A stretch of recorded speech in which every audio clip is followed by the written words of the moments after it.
Alright, so back to the part where we're going to be removing this bolt right here, which holds on our shroud, or the flywheel cover. So what we're going to do is we want to keep in mind lefty loosey, righty tighty.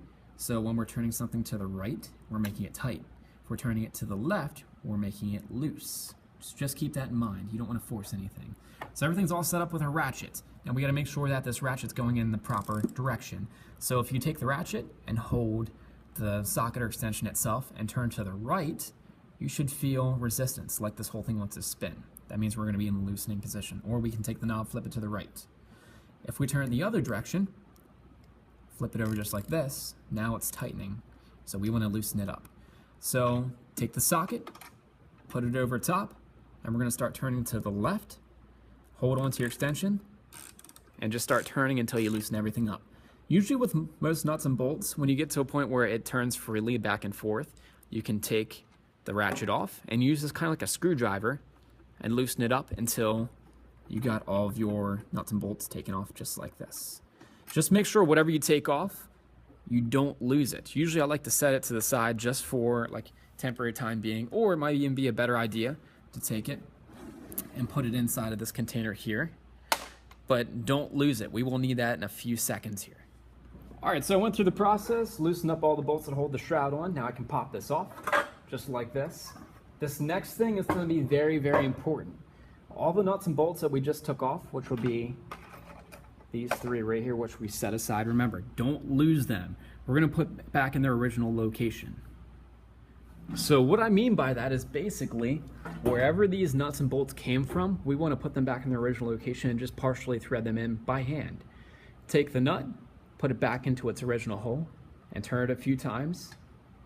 That way it's in place. And this just helps things for later when we try to reassemble our project, our engine, because now we know exactly where this bolt goes and we're not confused or second guessing ourselves.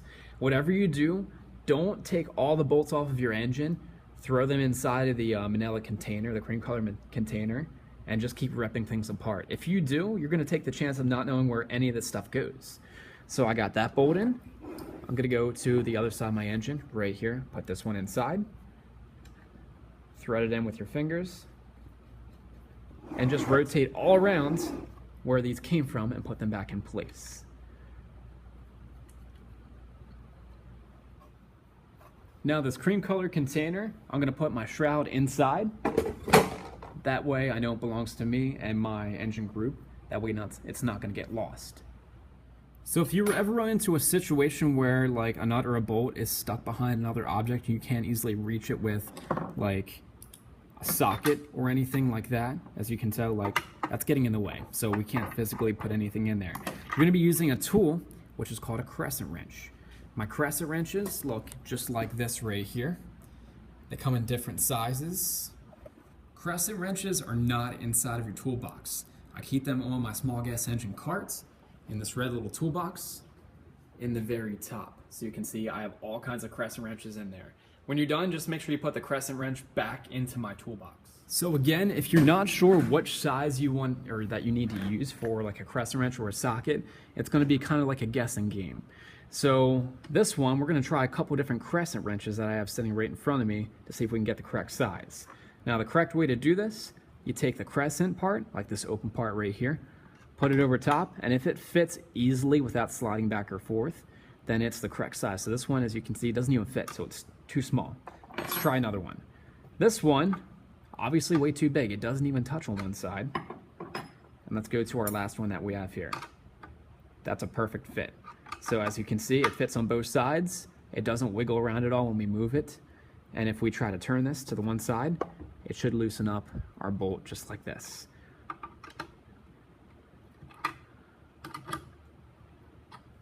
So after you take care of removing the shroud cover on the top of your engine here so you can access all the internal parts, the next thing I will probably focus on if you have this style of engine is the air cleaner. So we're going to pull this off next. So there's a straight blade screwdriver that goes on the top. We're going to take this out and try to start removing everything right here.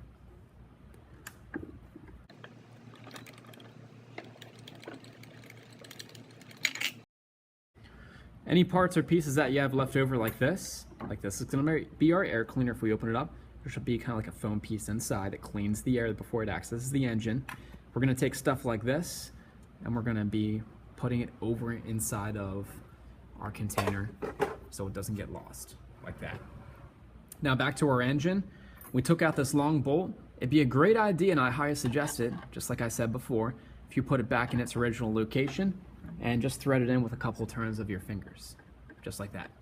That way if we move it around, it's not going to go anywhere, and like I suggested earlier, you do not want to put a large amount of bolts that are just taking off your engine straight into that manila container. Now with your engine, there's no specific order you need to take things off, so we're just going to take it off as things come to us. Next thing we're going to take off is this right here, which is your magneto or your stator coil. When the flywheel rotates, it basically creates like an electrical field between the magnet here and the pickups on the armature magneto, and it sends that through this little armature, through the wire, into the spark plug, and that's what makes the spark when everything rotates and moves. So we're going to take off the 2 bolts on the top of this. So there should be 2 bolts holding it on one side. So we're going to take that out. Set it off to the side. Don't lose it. The next one, there's a bolt right here, and this right here is actually called a governor flap. So if the engine gets like running too fast, this will slow it down on purpose.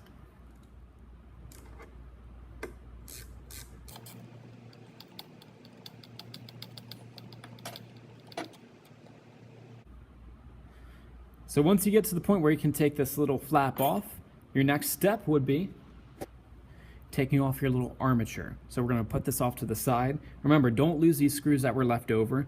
Put that in the manila container, the bucket, and this, let's see, it's stuck to that little magnet part. Should be able to just fall right off just like that. Unsnap it from the top of a spark plug, which should be down here. And you can set this off to the side inside of your manila container.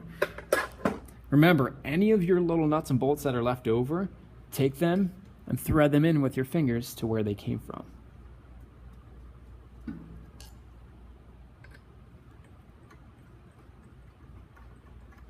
So the next step for this type of engine, what I want to do is I want to remove the carburetor, and I want to remove the gas tank itself. It's held on to the engine in 4 main places. Back here, we have 1 small bolt and a spacer. In the front, near the cylinder head, we have 3 that go across. 1, 2, 3. And then there's a small one that attaches to the carburetor itself. So now we're going to take off these 4 bolts in the front. So these that hold on this bracket hanger on the front, and this little guy right here.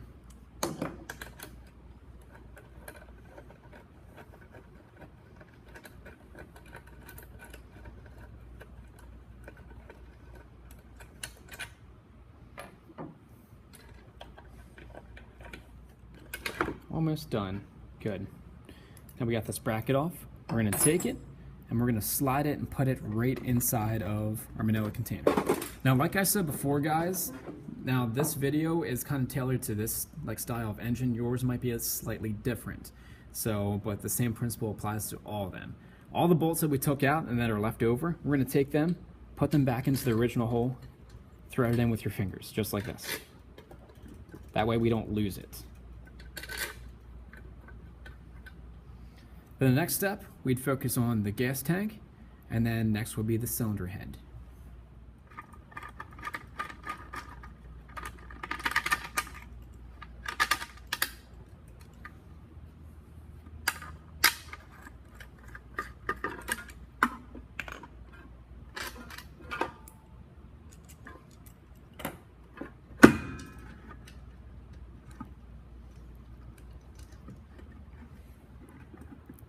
Now with some of your gas tanks, if you want to, you can remove this top part right here, which is your carburetor.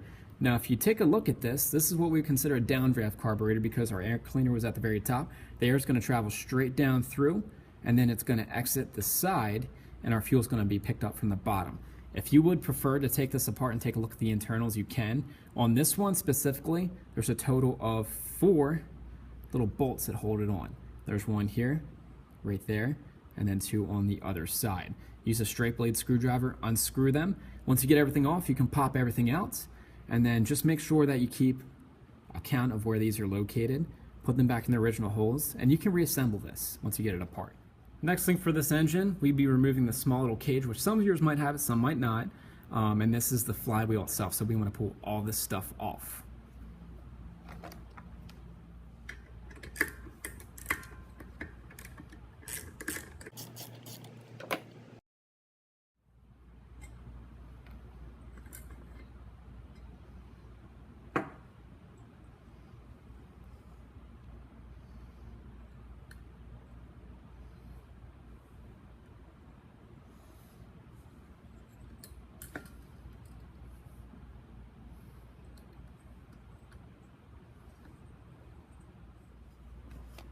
So this part up here at the top, this is called your flywheel, and we need to remove it off of this little like splined end, which is connected to the crankshaft itself. Sometimes this will like pull right off. So others, it feels like it's stuck. If it feels like it's stuck, you can always take a hammer, tap on the top just a few times. That should be enough just to pop it right off, just like that. Some of your engines, you might have this little doohickey right here with a silver cover. Just leave that in place. This is called your point condenser system. This is basically part of your ignition system that keeps your engine running. So don't take this apart, leave it on. Now that that's completely finished, we're going to work on removing the cylinder head, which is this part right here. So you're going to have a total of 1, 2, 3, 4, 5, 6, 7, 8 bolts holding the cylinder head on. Take them all off.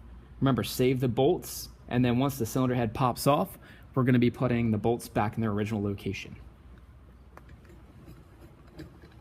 After you get everything loosened up, this whole thing should just pop right off. So we're just about there. There we go. You're going to have your head gasket, which is this little guy right here. You want to save that. Don't get rid of it. Put it inside of your little parts container. All these bolts that came out, like I said before, take them, screw them in one by one into the little locations where they came from. So this little guy here, this is our cylinder head. So you can see the two cutaways for our valves. And right here, this is where the spark plug comes down in. And this is like where the dome of the piston comes up. Looking at the top of our engine, right here's the engine itself, and the cylinder, I should say. Right here's the cylinder, which is where the piston rides inside. That cylindrical thing right here in the middle, that's the piston. We have our exhaust valve, and we have our intake valve.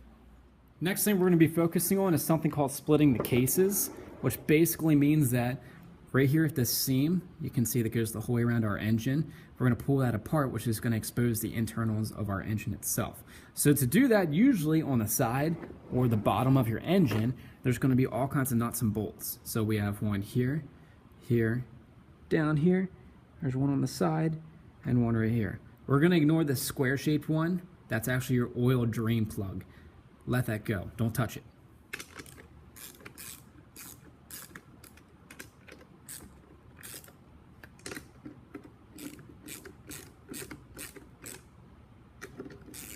Again, when you loosen up all these bolts, don't lose them. Keep them in like a centralized location. So I'm going to set them like right next to my engine stand.